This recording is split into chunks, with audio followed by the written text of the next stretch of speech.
I love to camp, but by far one of the best things about it are the views.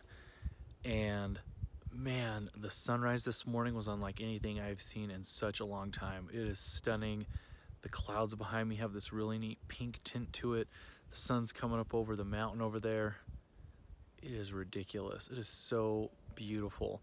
You know, sure, I would have got a little bit better sleep last night had I been at home. Man, I wouldn't trade it for anything. This is amazing. What is up, Backyard Explorers? It is Saturday morning. We woke up to a beautiful sunrise.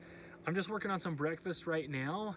We have a lot of miles we're gonna try to cover today. So we were supposed to actually get about 20 miles further yesterday, but our stop at the quarry and some of those other things slowed us down a little bit. So we're gonna get some breakfast in us, break camp, and head deep into the swell to check out some of the beautiful trails out there that I have not seen yet. So let's get going. Only way to know that a megalodon lived is its teeth.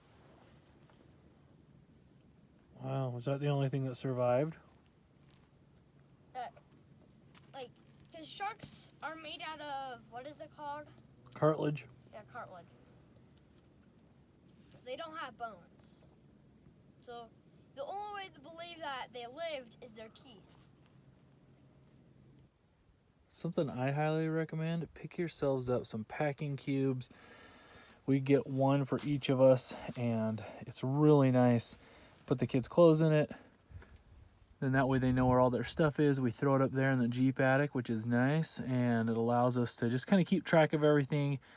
Keeps it all in one compact little thing. As they get rid of old stuff, we put it in there. Sometimes if the old stuff is too dirty and dusty, we got to go throw it in a bag that we use for the laundry, but it's a good way to organize clothes, especially for kids.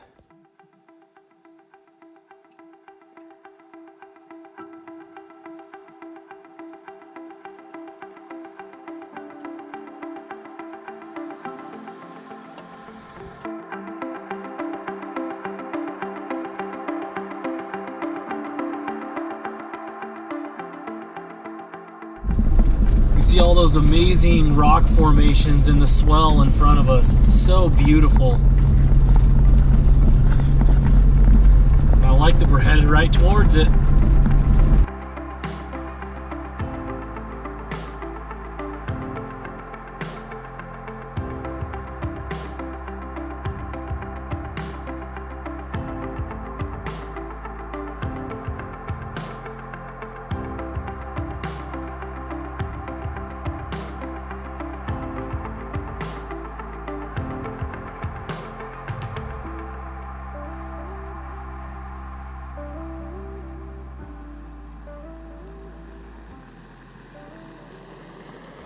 To hit I-70 right now.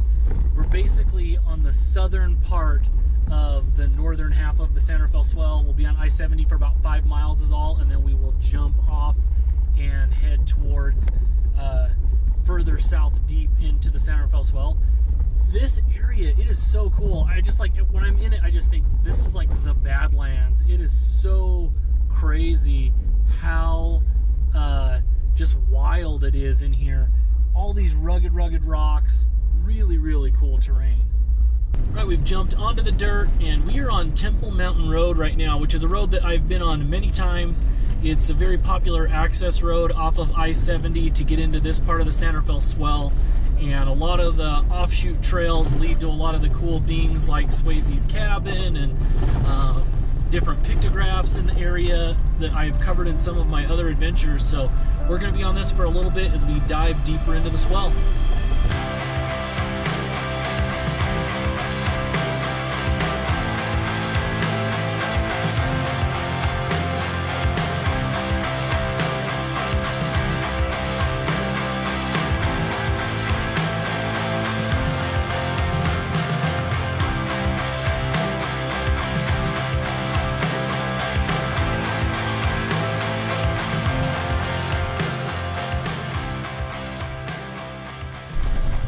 There are so many amazing little two-track trails all throughout the San Rafael Swell.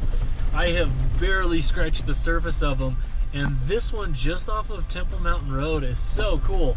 It's really pretty. The scenes out in front of us are just amazing. These massive rock bluffs and formations, and It's just really, really cool. Then we've got a bunch of these probably little cedars that line the road, and man, I could spend a lifetime out exploring trails just like this one.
Back on the pavement for just a second. We're gonna make our way up to Highway 24, and then we're gonna be on it for a mile or two, and then jumping back off onto the desert. We just finished eating lunch, and one thing that has come in handy on multiple of my trips is having a bunch of extra water. I've had multiple times where we've ran across people who just needed it. We were just parked here eating some lunch. Some dirt bikers came up. They've been on the trail all day and have a pretty good jaunt to get back to where they're camping. And one of them had left the bite valve like open on his Camelback, and as they were driving it all leaked out. He was super thirsty. They were debating on, did they want to jump on, you know, some pavement and run into Hanksville. But we had tons, so easy to share with them. I've helped people by filling up their radiators out on the trail. Gave water to bike trekkers who are traveling across the United States. On many occasions, having extra water has always been good. You can never have enough, so pack a lot of water.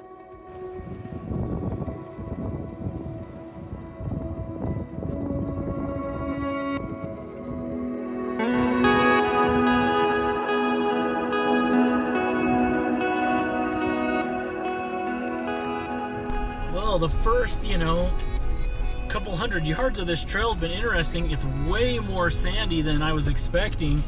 Really soft. I'm hoping we don't run into very many more sand hills like that. That one I felt pretty confident that even if we couldn't make it over, we could back out of it, but I really do not want to get stuck in the sand out here, so I'm going to kind of have to be a little bit cautious, but I'm hoping that it's a little bit more like what I'm seeing right now, which is not going to be bad at all. So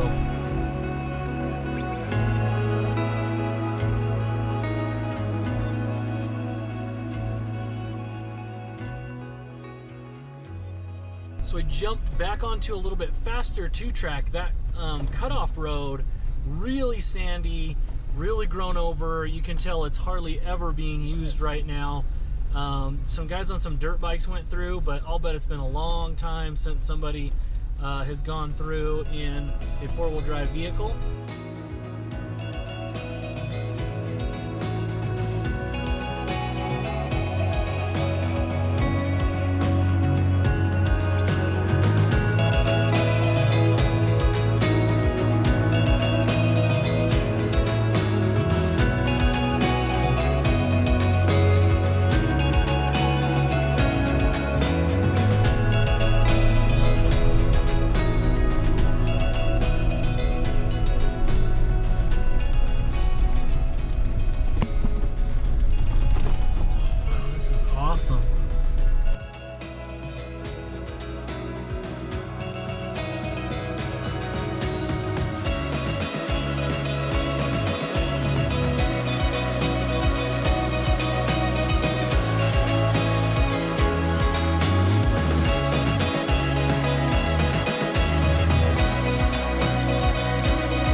we're just making our way along this trail. It's really cool. It runs basically right on the border of the San Rafael River. And I've been on a couple other trails in this area that are a lot more of just like your graded dirt roads that you can move really fast on and are really fun and beautiful, but after a while you kind of want something a little bit more technical and a little bit different, and this trail has been that the entire time. Lots of up and downs, a few little sections where I had to put it in 4 low, little river crossing. It's been really cool. And then to top it off, there's this awesome little homestead right here. I don't know anything about it, so I'm gonna have to jump online and do a little bit of research, but looks like there's a house up there and a couple of outbuildings and then just a bunch of farmland around here. Really cool. Time to jump back in the Jeep, make our way over to Green River.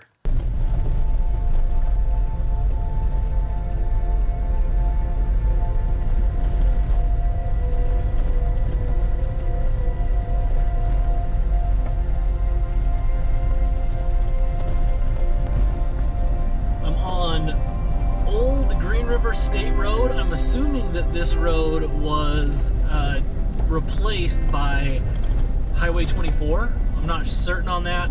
It's clearly not upkept. There's sections that are paved like where I'm at right now, and then it goes to gravel, and then paved, and then to gravel. But kind of interesting. I didn't know anything about this road. Looking on the maps, it looked like it was dirt, and I guess parts of it are. But I'm on it for a little bit, and then we'll be jumping off back into the desert for the last few miles on the home stretch into Green River. We planned the mileage perfectly. I've got 85 miles to empty. We're probably 25 miles outside of town. So here in a little bit, the gas light's probably gonna kick on and give us that little warning saying you got 40 miles of gas left. Well, that wraps up another one of our adventures. If you enjoyed this video, please make sure to hit that like button. Also, if you haven't already, please subscribe so you can be notified every time I have a new video. I have a lot of really fun adventures coming up. If you'd like to follow me on the day-to-day, you can do so by heading over to Instagram at Backroad Exploration. Thanks so much for watching.